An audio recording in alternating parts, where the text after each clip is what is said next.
ഒരു റൗണ്ട് ചെയ്തു, രണ്ടാമത്തെ റൗണ്ടും കഷ്ടപ്പെട്ട് ചെയ്തു, മൂന്നാമത്തെ റൗണ്ട് എന്നെ കൊല്ലും എന്നുള്ള രീതിയിലുള്ളൊരു നോട്ടം നോക്കി റൗണ്ട് പൂർത്തിയാക്കി.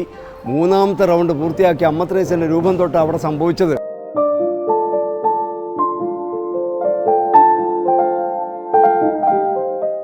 ഈശോ മിശിഹായ്ക്ക് സ്തുതിയായിരിക്കട്ടെ. എൻ്റെ പേര് ക്രിസ്റ്റഫർ ആൻ്റണി. എൻ്റെ സ്വദേശം കൊല്ലമാണ്. 1990 ഇവിടെ നിന്ന് സൂസി എന്ന് പറയുന്ന ഒരു പെൺകുട്ടിയെ വിവാഹം കഴിച്ചു ഞാനിവിടെ കൂടി. എനിക്ക് ജോലി സൗത്ത് ഇന്ത്യൻ ബാങ്കിലായിരുന്നു, ഞാൻ മദ്രാസിലായിരുന്നു. 2003 ഫെബ്രുവരി മാസം എനിക്ക് ട്രാൻസ്ഫറായി ഞാൻ ഇങ്ങോട്ട് വന്നു. അന്നു മുതൽ ഈ മാഹി പള്ളിയുമായി ഞാൻ ബന്ധപ്പെട്ട് ജീവിക്കുന്നു. വിശുദ്ധ അമ്മ ത്രേസ്യയുടെ തിരുനാൾ ഒക്ടോബർ 5 മുതൽ 22 വരെയാണ്. ആ ദിവസങ്ങളിൽ ഞാൻ ബാങ്കിൽ നിന്ന് ലീവ് എടുത്ത് വിശുദ്ധ അമ്മ ത്രേസ്യൻ്റെ രൂപത്തിൻ്റെ അടുത്ത് നിൽക്കാറുണ്ട്. ആ നിൽക്കുന്ന എനിക്ക് ഒരുപാട് അനുഭവങ്ങളാണ് ദൈവം തന്നിട്ടുള്ളത്.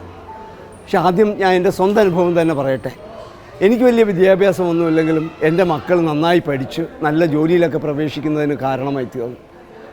നിരവധിയായ അനുഗ്രഹം എൻ്റെ കുടുംബത്തിന് തന്നെ കിട്ടി. എൻ്റെ മൂത്ത മകൻ പഠിച്ച് ഇന്ന് കാനഡയിൽ മെക്കാനിക്കൽ എഞ്ചിനീയറായിട്ട് വർക്ക് ചെയ്യുന്നു. രണ്ടാമത്തെ മകനാണ് യൂട്രസിൽ വെച്ച് ഡ്രൈ ആയിട്ട് കുറച്ച് പ്രോബ്ലം ഉണ്ടായതാണ്. അവന് ട്യൂഷനൊന്നും കൊടുക്കാൻ പറ്റാത്തൊരവസ്ഥ. പക്ഷേ ഞാൻ മുടങ്ങാതെ എല്ലാ വർഷവും 20 ദിവസം ലീവ് എടുത്ത് അമ്മ ത്രേസ്യൻ്റെ അടുത്ത് നിൽക്കുമായിരുന്നു തിരുനാൾ ദിവസങ്ങളിൽ. അതിൻ്റെ ഫലമായിരിക്കാം അമ്മയുടെ അനുഗ്രഹമായിട്ട് ആ മകൻ 10ാം ക്ലാസ്സിൽ ഒരു ട്യൂഷനും ഇല്ലാതെ 85% മാർക്കോടുകൂടി പാസ്സായി. +1 +2 ഒരു ട്യൂഷനും ഇല്ലാതെ പാസ്സായി. ബലഹീനനെന്ന് ഞങ്ങൾ വിചാരിച്ച ആ മകൻ ഇന്ന് എത്തിഹാഡ് എയർലൈൻസിൻ്റെ കമ്പനിക്ക് വേണ്ടിയിട്ട് അതിൻ്റെ ഓഫീസിൽ വർക്ക് ചെയ്യുന്ന നല്ല ശമ്പളത്തിൽ. അപ്പോൾ ഇതൊക്കെ എനിക്ക് ദൈവം തന്നൊരു അനുഗ്രഹമാണ്. അപ്പോൾ ഇതുപോലെ നിരവധി അനുഗ്രഹങ്ങൾ എനിക്കുണ്ടായിട്ടുണ്ട്. ലൈവായിട്ട് ഞാൻ കണ്ട ചില കാര്യങ്ങൾ ഞാനിവിടെ പറയാൻ ആഗ്രഹിക്കുകയാണ്. ഞാൻ അമ്മ ത്രേസ്യൻ്റെ രൂപത്തിനടുത്ത് നിൽക്കുമ്പോൾ ചില ദിവസങ്ങളിൽ തിരക്കൊന്നും ഉണ്ടാകില്ല. അപ്പോൾ നോക്കുമ്പോൾ ഒരു ദിവസം ഒരു ഭാര്യയും ഭർത്താവും നമ്മളുടെ മെയിൻ ഡോറ് താണ്ടി പള്ളിയിലേക്ക് ദേവാലയത്തിലേക്ക് കടന്നു വരികയാണ്. ആ സ്ത്രീയാണെങ്കിൽ വടി കുത്തിക്കൊണ്ട് നടക്കാൻ പറ്റാത്ത അവസ്ഥയിൽ 2 വടി കുത്തിയാണ് വരുന്നത്. ഭർത്താവ് ബാക്കി എല്ലാ സാധനവും വെച്ച് അവരുടെ പിന്നാലെ വരികയാണ്. ഇവർ വന്ന് വിശുദ്ധ അമ്മ ത്രേസ്യൻ്റെ രൂപത്തിൻ്റെ അടുത്ത് വന്നിട്ട് ഒരു വലം വെച്ചു. പിന്നെ അവർക്ക് വലം വയ്ക്കാൻ പറ്റുന്നില്ല, അത്രയ്ക്ക് കഷ്ടമാണ്. അപ്പം ഞാൻ വടി ഭർത്താവിൻ്റെ കയ്യിൽ കൊടുക്കാൻ പറഞ്ഞു, കൊടുത്തു. നടക്കാൻ പറഞ്ഞു, അവർക്ക് നടക്കാൻ പറ്റുന്നില്ല. ഞാൻ പറഞ്ഞു നിങ്ങൾ 3 റൗണ്ട് ചെയ്യുമെന്ന് നേർച്ച നേർന്നു, അത് ചെയ്തിട്ട് പോയാൽ മതിയെന്ന് അവർ തോന്നി പറഞ്ഞു. പക്ഷേ അവർ രൂക്ഷമായി എന്നെ നോക്കിയിട്ട് ഒരു റൗണ്ട് ചെയ്തു, രണ്ടാമത്തെ റൗണ്ടും കഷ്ടപ്പെട്ട് ചെയ്തു, മൂന്നാമത്തെ റൗണ്ട് എന്നെ കൊല്ലും എന്നുള്ള രീതിയിലുള്ളൊരു നോട്ടം നോക്കി റൗണ്ട് പൂർത്തിയാക്കി.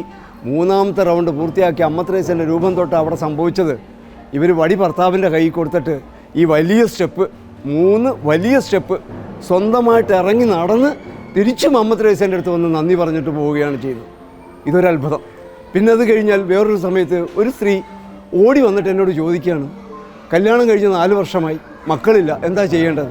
ഞാൻ പെട്ടെന്ന് സ്റ്റക്കായിപ്പോയി. ഞാൻ അമ്മ ത്രേസ്യൻ്റെ രൂപത്തിനടുത്ത് നിൽക്കുകയാണ്. ഞാൻ പറഞ്ഞു എന്തെങ്കിലും ചെയ്യാൻ ത്രാണിയുള്ള രൂപമാണിത്, നിങ്ങൾ ആത്മാർത്ഥമായിട്ട് പ്രാർത്ഥിക്കുക.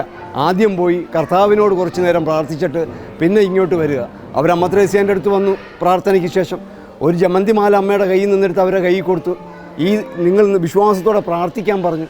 അങ്ങനെ കുട്ടികളുണ്ടായി. അടുത്ത വർഷം ഈ സമയത്ത് ഈ കുട്ടിയെ ഈ അമ്മയ്ക്ക് സമർപ്പിക്കണമെന്ന് പറഞ്ഞു. പിറ്റേ വർഷത്തെ പെരുന്നാൾ തുടങ്ങി, അവസാനിച്ചു. 22-ാം തീയതി ഒരു 11 മണിയായപ്പം ഒരു 10-20 ദിവസം 25 ദിവസം പ്രായമുള്ളൊരു കുഞ്ഞിനെയും കൊണ്ട് ഈ സ്ത്രീ വരികയാണ്. എന്നിട്ട് കുഞ്ഞിനെ നീട്ടിക്കൊണ്ട് ഇതാ എടുത്തോളാൻ. അപ്പോഴാണ് എനിക്ക് കാര്യം മനസ്സിലായത്. എനിക്ക് ഓർമ്മയില്ലായിരുന്നു. അവർ പറഞ്ഞു. അങ്ങനെ കുഞ്ഞിനെ വാങ്ങി അമ്മ ത്രേസ്യൻ്റെ മടിത്തട്ടിൽ കടത്തി. അതുപോലെ ഞാനിപ്പോൾ ഈ പള്ളി സ്റ്റോളിൽ ഇരിക്കുന്നതാണ്. നിരവധി പേര് അവർക്കുണ്ടായ അനുഭവങ്ങൾ പറഞ്ഞ് കരയുകയാണ് അമ്മ ത്രേസ്യൻ്റെ അത്ഭുതങ്ങളും അടയാളങ്ങളും കണ്ടിട്ട്.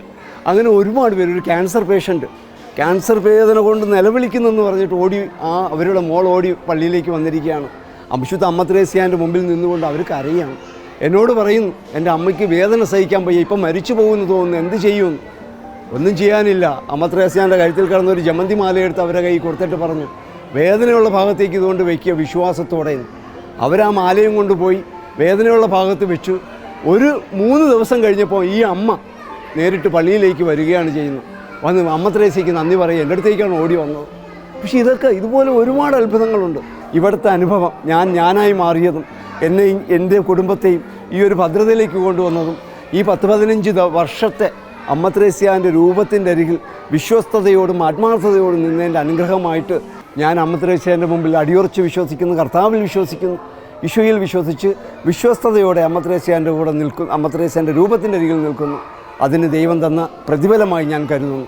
എല്ലാവർക്കും എനിക്ക് പറയാനുള്ള ഇതേ ഉള്ളൂ, വിശ്വസിച്ചുകൊണ്ട് തമ്പുരാൻ്റെ കൃപ നേടിയെടുക്കണമെങ്കിൽ വിശുദ്ധ അമ്മ ത്രേസ്യാൻ്റെ മധ്യസ്ഥം വഴി ഒരുപാട് പേര്, മക്കളില്ലാത്ത കണ്ടമാനം 14-15 പേര് ഇതുപോലെ വിളിച്ചു പറഞ്ഞിട്ട് അവർക്ക് വേണ്ടി പ്രാർത്ഥിച്ചു. അവരോരോരുത്തരും ഈ നേർച്ച നേർന്നു. പക്ഷേ ഇന്ന് 13 പെൺകുട്ടികളും ഒരാൺകുട്ടികളും അങ്ങനെ പ്രാർത്ഥിച്ച് എൻ്റെ അറിവിൽ എനിക്ക് തന്നെ ഉണ്ടെന്ന് പറയാൻ ആഗ്രഹിക്കുകയാണ്. അത്രമാത്രം അത്ഭുതങ്ങൾ നടക്കുന്ന, ലൈവായിട്ട് അത്ഭുതം നടക്കുന്ന ഒരു പള്ളിയാണ്. വേദനയോട് വരുന്നവരാരും നിരാശരായി മടങ്ങിപ്പോകാത്ത ഒരു ദേവാലയം. ഇനിയും ഇതിൻ്റെ പ്രൗഢി തുടർന്നുകൊണ്ടിരിക്കട്ടെ എന്ന് കർത്താവിനോട് ആത്മാർത്ഥമായി പ്രാർത്ഥിച്ചുകൊണ്ട്